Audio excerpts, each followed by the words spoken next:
दोस्तों मेरा channel subscribe कीजिए और घंटी दबाना तो बिल्कुल मत भूलिएगा। नमस्कार दोस्तों, मैं संदीप करेवाल आपका स्वागत करता हूँ।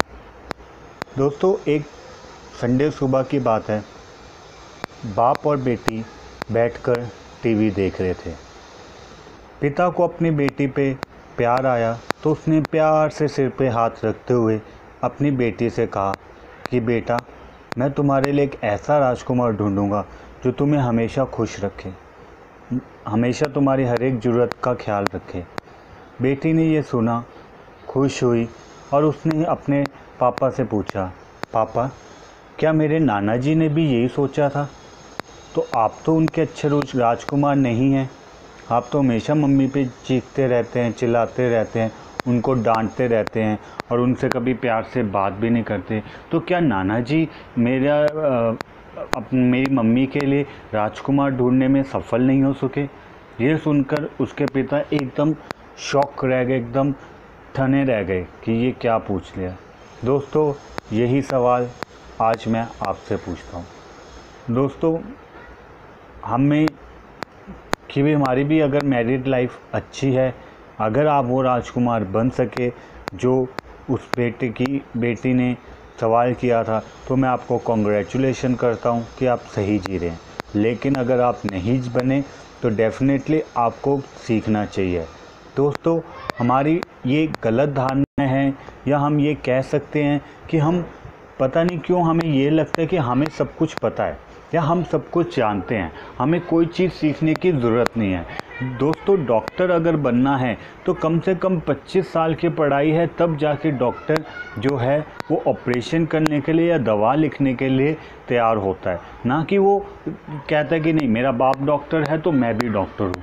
तो दोस्तों, मैं आपसे ये बात इसलिए कह रहा हूँ कि हम डॉक्टर बनना सीखते हैं, बिज़नेस सीखते हैं, लैंग्वेजेस सीखते हैं, म्यूज़िक सीखते हैं, फिल्म में एक्टिंग करनी हो वो सीखते हैं। हम इतनी छोटी छोटी चीज़ें जो हैं उनमें सीखने के लिए 25 से 30 साल अपने लगा देते हैं, लेकिन आर्ट ऑफ मैरिज हम कभी नहीं सीखते।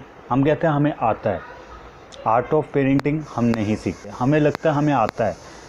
आर्ट ऑफ बिज़नेस हम नहीं सीखते, हमें लगता है हमें आता है। नहीं दोस्तों, एक बात मेरी आज आप मान के चलिए, हमेशा अपना एटीट्यूड लर्निंग का रखो, सीखो। सीखने में कोई बुराई नहीं है। अगर मुझसे कोई गलती हुई है, उसको मानने में मुझे कोई शर्म नहीं आती। मैं कहूँगा हाँ, यहाँ पे मैं गलत हूँ, लेकिन ये गलती मैं फ्यूचर में कभी नहीं करूँगा।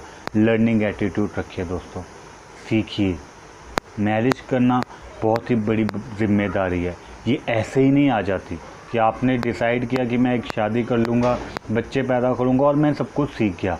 बच्चे पैदा कर लिए तो मैं फादर बन गया या मैं मदर बन गया। नहीं दोस्तों, इनकी भी एक कला है, इनकी भी एक आर्ट है जो हमें सीखना चाहिए। हमें इस पे भी थोड़ा इन्वेस्टमेंट करना चाहिए, क्योंकि जब आप खुश हैं, आपका फैमिली में आप अपनी वाइफ को खुश रख रहे हैं, और अगर आपने अपने बच्चों को खुश रखा है तो ज़िंदगी में सबसे बड़ी दौलत आपके लिए यही है और कुछ नहीं। दोस्तों, लर्निंग एटीट्यूड रखिए दोस्तों, सीखते रहिए किसी से भी। ये मत सोचिए कि मुझे सब कुछ पता है।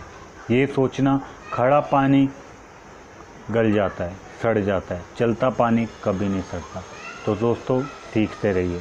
आर्ट ऑफ पेरेंटिंग है, वैसे ही आर्ट ऑफ मैरिज भी है। बहुत चीज़ें हैं जो हम नहीं करते पर हमें करनी चाहिए। दोस्तों, लास्ट बार आपने अपनी वाइफ को बैठकर कब सुना था? या आपने अपनी वाइफ से कब ये कहा था कि मैं तुझे यहाँ लेकर आया था तो मेरी जिम्मेवारी बनती है कि तुझे सुखी रखूँ, खुश रखूँ। तू बता, तुझे क्या प्रॉब्लम है? कब हमने अपनी वाइफ को सुना था? हम नहीं सुनते। हम कहते हैं कि ये ऐसे ही बोलती रहती है। दोस्तों, वो तुम्हारा लाइफ पार्टनर है, क्योंकि अगर घर में अशांति है तो बाहर जितनी मर्जी खोजते रहो, शांति नहीं मिलेगी। ये मैंने आपको एक छोटी सी बात बताई। अपनी वाइफ को सुनना शुरू करें, उसकी बातें सुने। मानने को नहीं कह रहा, लेकिन बी अ गुड लिसनर। दोस्तों, मैं आपको बताऊंगा कि आर्ट ऑफ पेरेंटिंग या आर्ट ऑफ मैरिज क्या होती है, या इसको क्या क्या हम हैं जो अपना सकते हैं। तो आशा करता हूँ दोस्तों आपको मेरी बातें अच्छी लगी होंगी। थैंक यू दोस्तों, आपके भीतर बैठे परमात्मा को धन्यवाद, मेरा प्रणाम।